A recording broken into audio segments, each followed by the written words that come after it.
Hi everybody, welcome back to Small Caliber Arms Review. I'm Richard, and it's that time of year when people are going to be getting presents, and you might be getting one of these. This is a Traditions 1860 Army Black Powder Revolver. Now, these are really great gifts for people, and I'm not here pitching what you should buy somebody for Christmas, but if you do get one of these, and especially if you're new to black powder firearms, I want to talk to you a little bit about some of the things that you can expect to get when you get one of these right out of the box. Let's open this thing up and take a look at it and see what the problems are with it factory new.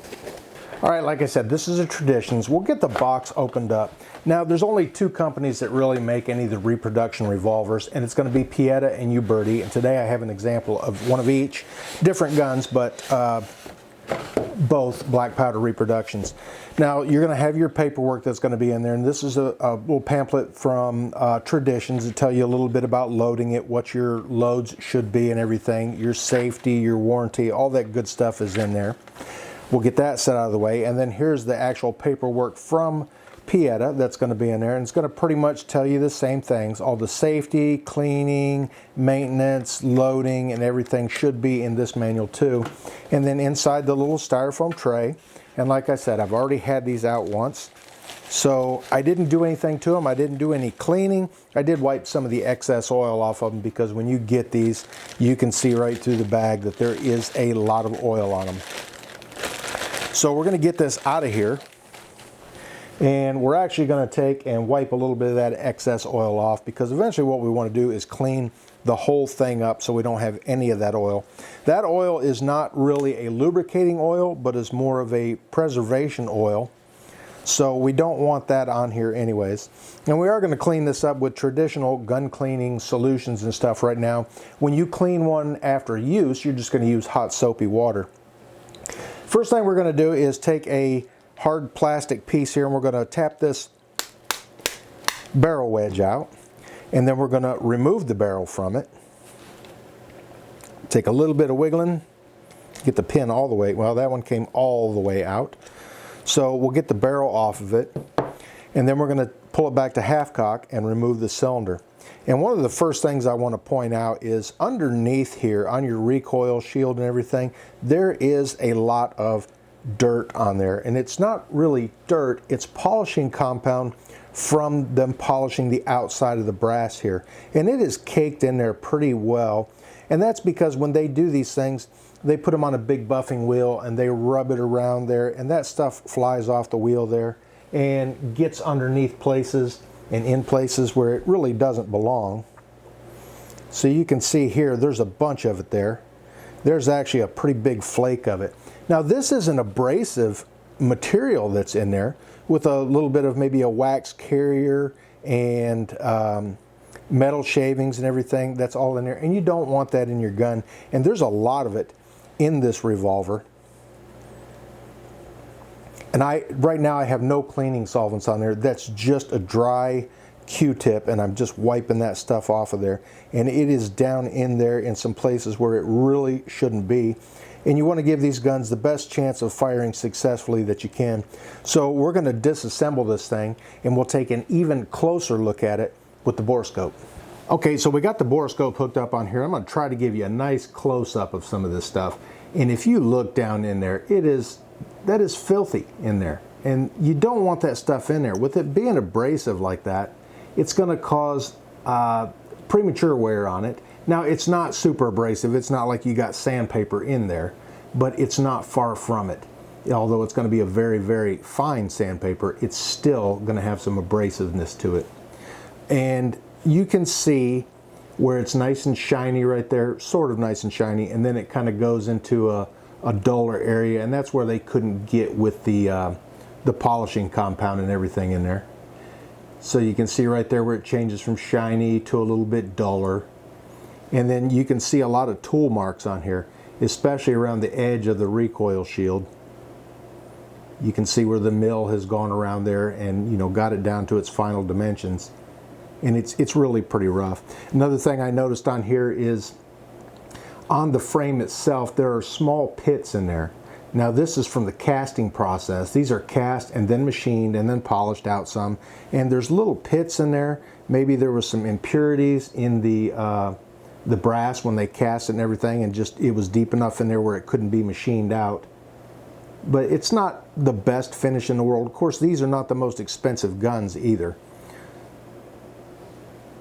Down in the hammer groove and everything in there, there's a lot of crap in there, to to put it mildly, I guess. And that's just the way these guns are. So now when you get one of these, the first thing you're going to want to do is you're going to want to take it apart and clean it up. And the first thing I would recommend doing is get you a good screwdriver, get something with a hollow ground point on it. And a lot of these bits that are removable do have hollow ground tips on them. And that keeps your screwdriver from wanting to cam out on you. So first thing to do is take the back strap off of it and go ahead and loosen all three of these screws up. You got two of them, one on either side of the hammer. Just go ahead and get your screwdriver in there and loosen them up first. You don't want to take them all the way out because there's a little bit of tension on there, and it's just because of the shape of the grip frame and the way that the grip is actually held in there.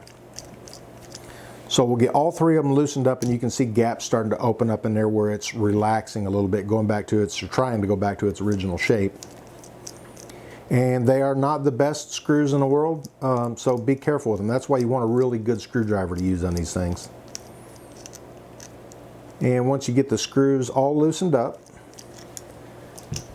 keep track of them, keep them in order so you can put them back where they go. Because these three are going to be two different sizes. You're going to have one, at least on most revolvers they are, you're going to have one that has a shorter, narrower, thinner head on it, I guess. That's the one that goes in the bottom. And then the other two that go in the top there are going to be identical. But go ahead and pull your grip frame off of there. And again, you'll be able to see inside of there, there's some more dirt and crud and everything in there. They're really dirty guns right out of the gate. So next thing we want to do is we want to get the mainspring off of it. So go ahead and loosen that screw up. Don't take it all the way out. Go ahead and loosen it about, say a turn or two. Don't take it too far out. Let's go ahead and release that hammer. That takes some of the tension off that spring. Push that spring down and roll it to the side a little bit. Then you can take it all the way out, and it should come out by hand. Next thing we're going to do is take the trigger guard off of it and the rest of the grip frame. So we'll take the same thing with these three screws.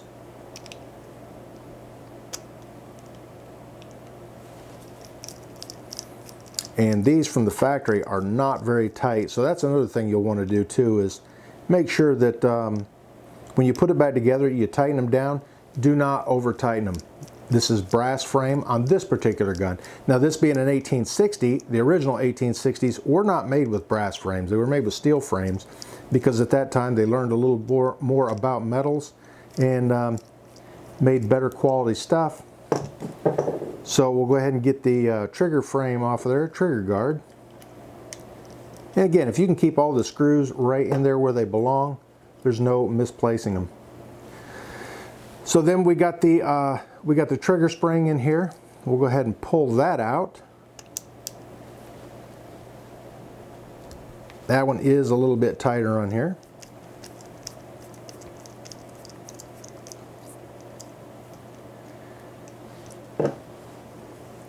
It looks to me like there is a little bit of rust on that screw. It's not oily, that's for sure. So we'll go ahead and get the trigger spring out of there and that screw and keep them together. Next thing we want to do is pull the trigger screw out.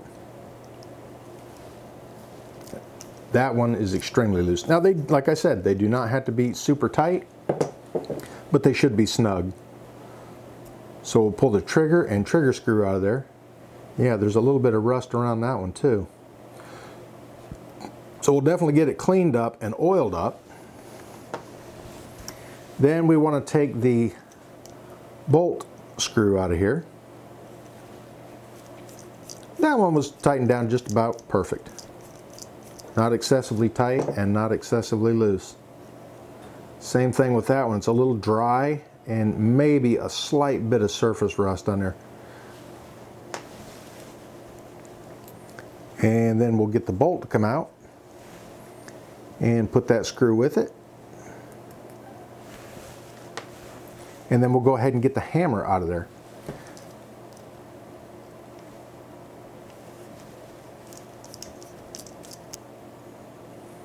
Now once you got your hammer screw out of there, pull your hammer back some, and you should be able to pull it down, and the hand will come out with it. Now the hand is the piece that advances the cylinder. When you pull the hammer back, it rotates the cylinder by engaging in the little ratcheting pieces here on the back of the cylinder. So again, this is really dirty. There's a lot of dirt on there, and we definitely want to get all these pieces nice and clean. Yeah, there's a lot of junk in there. Let me show you another little close-up of that. So I wiped my hand across there and pushed some of it down in there, but that's the kind of stuff you're looking at. A lot of polishing compound left behind there from polishing things up and cleaning them up and everything. A lot of dirt on there. A little bit of, looks like corrosion, a little bit of rust and stuff on the screw there. Maybe mixed with some polishing compound and a little bit of grease and stuff. So we'll put that with the hammer. We'll get that out of the way. This is the trigger screw. I want to show you that one up close because I'm pretty sure that is a little bit of rust on there. Now I don't know when this firearm was made, but it could have been sitting somewhere for a long time. Now I haven't done anything with this, but look at the amount of junk that's in there. And we definitely want to try to get all that cleaned off, as much of it as we can. Because there's really, you don't want to go take this out on the range like that and fire it just like it is. In the lube grooves on here, there's some more crud built up in there. Maybe a little mix of grease and wax and polishing compound and stuff. But that is an up close look at what you're going to get right out of the box from a factory gun. You definitely want to clean these things up. So what I would recommend when you're cleaning these is maybe a little bit of Q-tip action. If you want to do a lot of manual stuff on there, there is a lot to be cleaned up, and the brass cleans up fairly easy. That's a lot of dirt in there, and like I said, no cleaning solvents on this thing yet, just a dry Q-tip and really some really dirty stuff inside there. But we're going to get this thing cleaned up. Now I think what I'm going to do is I did pick up an ultrasonic cleaner, which is sitting right here behind me, and a little kid's toothbrush, and I got some soapy warm water in there. We're going to get this thing thrown in there, cleaned up, and then we'll take it out and see how it does.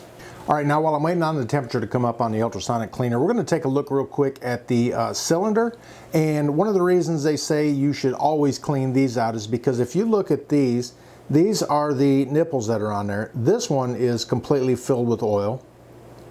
That one looks like it's pretty well open. That one's open. So one of them has just got some oil. That one might have a little bit in there. But you definitely want to clean these things out. That will prevent your round from going off in there. And a lot of times they recommend when you get one of these, go ahead and put 6 caps on there and go ahead and fire them with no powder, no projectile or anything in there. And that'll give you, it'll clear those out. So here's a look at it from the inside. And again, that's a very tiny hole in there, and it's got some oil in it and stuff. Now you can take the nipples out and clean up around them. You'll definitely need a nipple wrench to get in there. You definitely want to clean the center bore of it out of there. That one looks pretty clean, but this is where your arbor is going to go through there, the pin that it actually revolves around. And you'll want to get that all cleaned up and everything and get that part well lubed. Now we're going to look inside the barrel. Now this one is not terrible. See if I can give you, I mean there's a little bit of dust and stuff in there, but it looks fairly clean.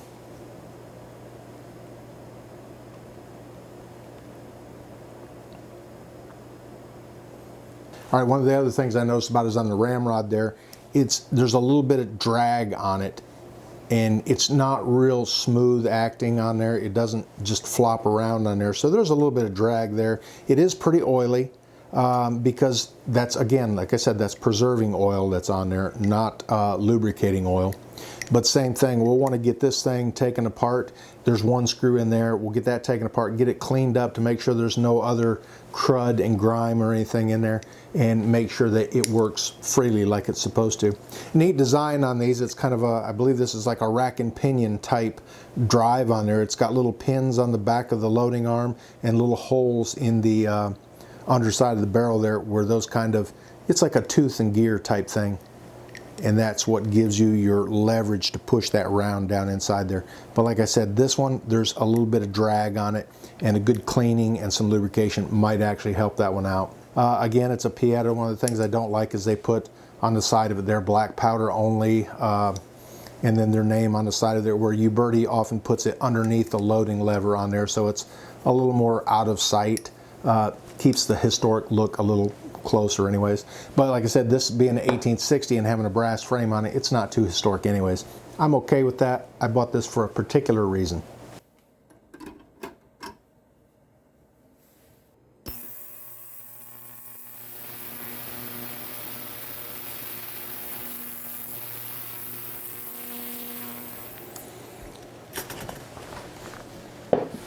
Okay, now we got all the parts and pieces out of the ultrasonic cleaner. We'll get them spread out here. Now, the ultrasonic cleaner won't do a perfect job of getting everything off of there, but it will get a lot of stuff out of there that you couldn't quite reach with a washcloth.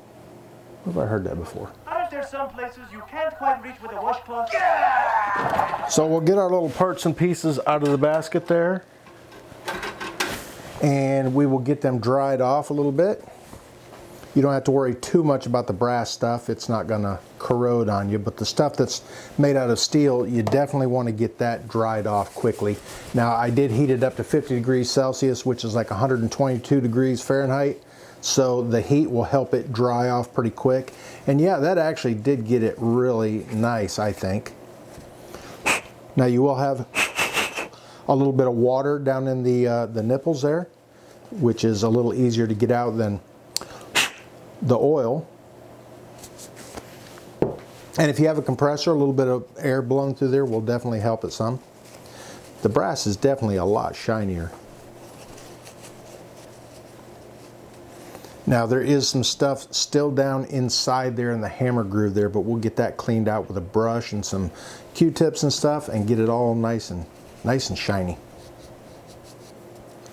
Now, you don't have to go through this extent of cleaning when you're just doing your regular shooting, but I would recommend that if you get one of these brand new, go ahead and do this. Disassemble the whole thing, clean it up really well, because after that, it's just going to be routine maintenance on it and everything, which is a whole lot easier to do than the really deep cleaning like this. And you want to try to get the moisture off the steel parts as quickly as possible, because you can get what they call flash rusting, which is a really light coat of rust that happens in a flash. And if you got some little more aggressive areas, get you one of these bronze bristled brushes here, and that will really scrub it up without, it won't damage the steel parts. It could cause a little bit of scratches on your brass parts, but I would not do it in the areas where they've brightly polished it, just in the recessed areas if you need it. Get into those corners and stuff. And make sure you get on here, on your arbor, it's like it's threaded on there. Those are actually grooves for lubricant that you want to get in there. So we want to make sure those are cleaned out of any abrasives that might be left over from the cleaning and polishing process from the factory. I should say just the polishing process, because they didn't really clean these things very well. And we want to try to make sure we've got all the water out of the cylinders. Now, I did not put the barrel assembly in there, mostly because the ultrasonic cleaner I got is too small for the barrel. Okay, once you got your parts all cleaned and dried up, get a little bit of oil on it. I like to use Rem oil. It's just the cleaner and lubricant that I'm used to using. You use whatever it is that you like to use. And you just want to get a little coating on it there. Sometimes it's a little hard to control this spray nozzle on there. Get a little bit of it wiped around there. Wipe the whole thing down. You want to make sure you've got all the steel parts coated, because those are the ones that are going to rust on you if you don't have a small, light coating of oil on there. The brass is not going to be harmed by the water. Now, some of the parts that I did not put in the ultrasonic cleaner, we're going to go ahead and get a light coating of oil on those. Your trigger spring, your hammer spring, your mainspring. They're easier to clean up. Now, the screws, though, I would definitely recommend getting a light coat of oil on there and taking your brush and giving them a little scrubbing for sure, because they looked bad right out of the gun. Now they might not all be like this. You may get one that doesn't have a single bit of anything on it. It may be pristine, but from what I've found, most of them, especially if they're brass, are going to have a lot of that polishing compound left behind on them. So get all your screws cleaned up and make sure you keep them in the right places. They've all got a specific place they go to. And then once you got that coat of oil on there, wipe off some of the excess on there. You don't want it really oily, especially if you're going to get this thing out and test fire it, or just go out and do some plinking and enjoy it and stuff. You don't want it really oily. So now that we sprayed some oil down in there, I'm going to take a paper towel and kind of twist it around in there and wipe a thin film in there, very thin, because oil will affect your gunpowder if you're going to take this out and shoot it, and especially if there's any water in there, that'll cause big problems too. Now, in addition to using Rem oil, I also like to use FrogLube. I really enjoy this stuff. I like it, and when it's a little bit warmer, it really works well, because you can get a little bit on your finger. We'll run it in these grooves right here. Get a little bit of it built up in there.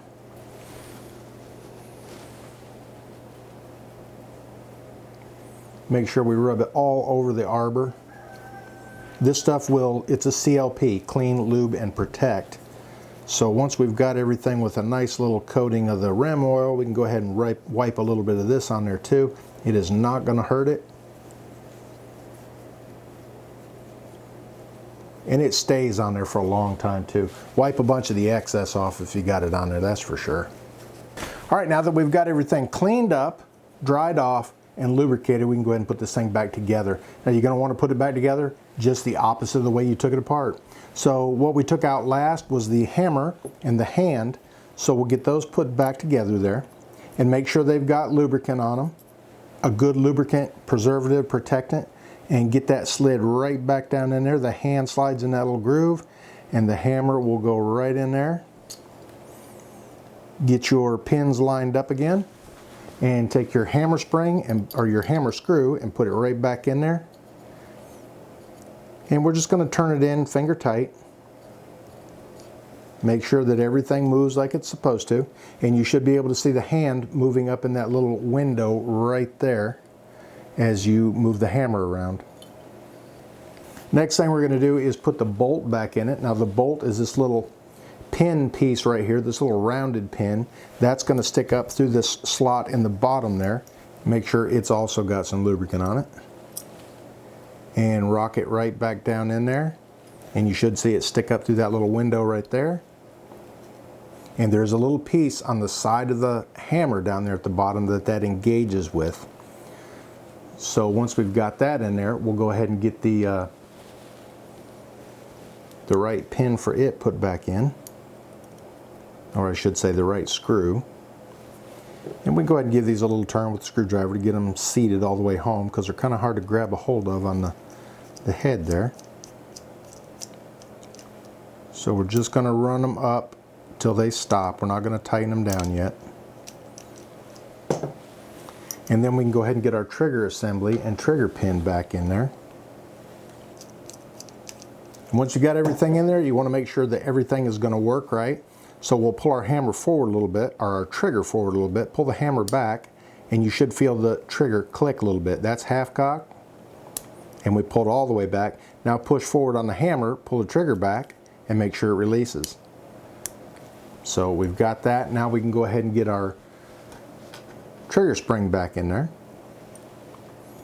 Pay attention to the way you took things out. That also activates it's the spring for the bolt and the spring for the trigger, and there's a little lip there that goes on. And we'll get our screw back in there. That's a little trickier one there because it is so short you really cannot grab it to get it started. Make sure you don't cross thread them. It's brass, and brass is notoriously soft. So you want to make sure you got it in there. And we will snug that one down a little bit and make sure that our trigger is being springy. And our bolt too. We can push the bolt down just a little bit to make sure it is on the spring properly. So now that we got that in there, we can go ahead and put the trigger back in there. Now I've still got a little bit of the FrogLube on my fingers there. We'll get a little light coating on there. Again, the brass is not going to be affected by the water. And we'll get this put back on there. Get the screw holes lined up. And there are different size screws here, so you want to make sure you get the right ones. You can see there's one smaller, and that's the one that goes in the front. We can get that one started by hand. Get these other two dropped in there. I don't think you're going to be able to... Nah, they're too short. You can't grab those with your fingers. But we'll get them wiggled around and make sure they drop down in the holes properly. And then give them a little start with the screwdriver. Turn them backwards first. You'll feel a little click. And that's the threads engaging. Don't tighten them down yet until you get all three of them started. Once you've got all three of them snugged in there, give them another little torquing. Like I said, these do not require a lot of torque, and they are in brass. Now, I don't have the mainspring on there yet, but I can test it and make sure everything is working properly. Now we'll go ahead and get the mainspring on there. And again, you want to take this, put this back in just the same way you took it out, or the opposite of the way you took it out. Get it started in there, and this you'll want to get run down almost all the way by your hand. You want to make sure that it will move. In fact, I might have to back it off just a hair. And then we're going to push it down and pull it underneath the hammer, the little roller on the back of the hammer right there. Now we can go ahead and tighten this one down. Now we can check it. 1, 2, let's see, 1, 2, that's it, just 2. There's 3 clicks in there, but all right, it's working properly. Now we can go ahead and get the grip frame put back on there. Go ahead and put your grip frame right back in your grip there. Make sure everything's lined up. Push that back in there. And these aren't bad grips on this gun. Nice walnut grips on there. And then get it put back on there. Put your bottom one in there first and just kind of push it in, and you're going to have those gaps there. So same thing, you're going to want to make sure, and again, these are 3 different size screws too. The one with the shorter head on it is the one that goes in the bottom. The one with the 2 longer heads are the ones that go in the top there. So again, we want to get all 3 of them started without tightening them down. Okay, so the last thing we've got to do is the barrel. Now I'm not gonna, I am gonna go ahead and take this off because there were some problems with it. So we'll take that out, and we should be able to unlatch this and pull it right out of there. There's the ram. We'll get that preservation oil off of there. Wipe it down, make sure there's not a lot of excess crud on it. Wipe that groove out there. And we'll go ahead and run this paper towel right through that hole where the ram goes.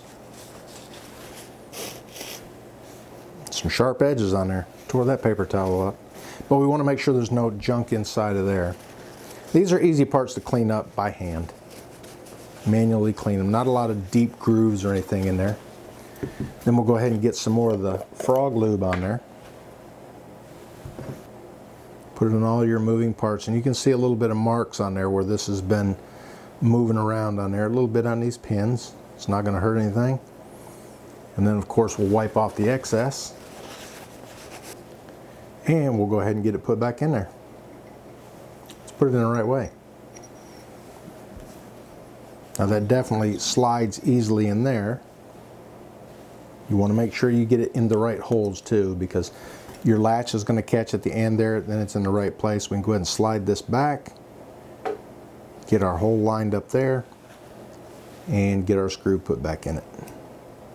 And this is another one you don't want to over tighten. That feels a lot better than it did before. Definitely. All right, we're going to clean this barrel out. Now for this, we're going to use a bronze bore brush. And this is 44 caliber, so let's see what I got here. I have a 45 caliber brush on there, and these brushes are a little bit wore out, so it might fit in there really, really loose. Yeah, it does. Now the nice thing about this though is we can clean it from end to end, whichever end you want, because we have it off the gun and we don't have to worry about getting a bunch of crap down inside the action here. It's the nice thing about these guns. And once I've done that, I'm going to put a patch, wrap it around that brush there and run it through.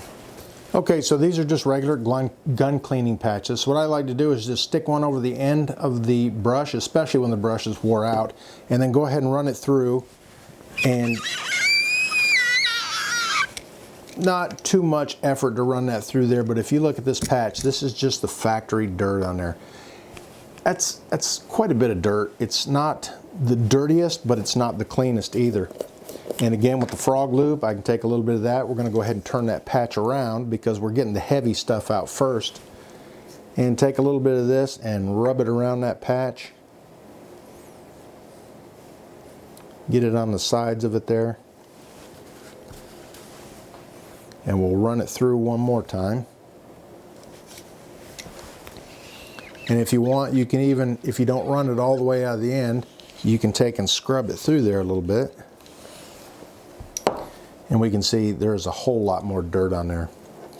It's got kind of a brownish tinge to it, so it's probably a little bit of rust in there too.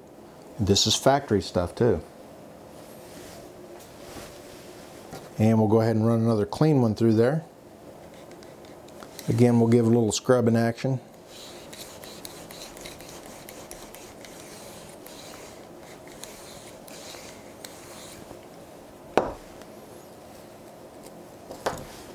And again, still a little bit of crud in there. We'll flip it around, do it again.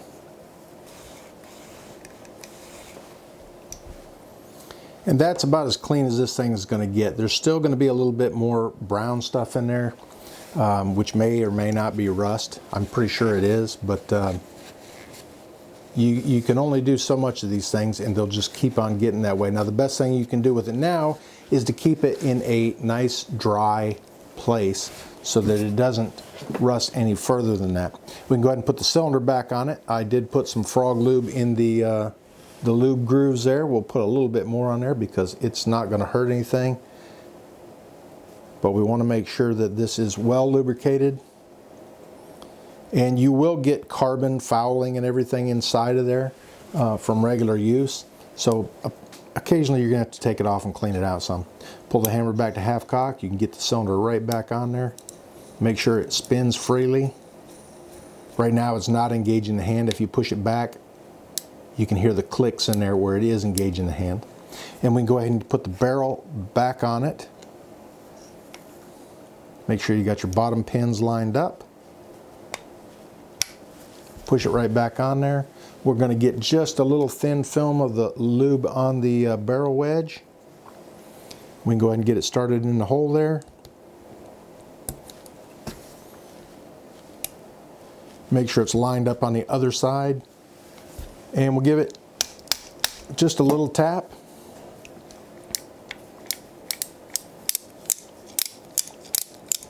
Make sure everything functions properly, and it's good to go.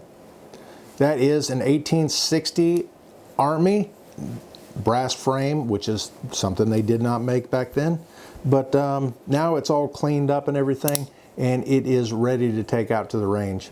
But if you're going to buy one of these, expect that when you get it home and you get it out of the box and you look at it, you're going to find a lot of dirt in there.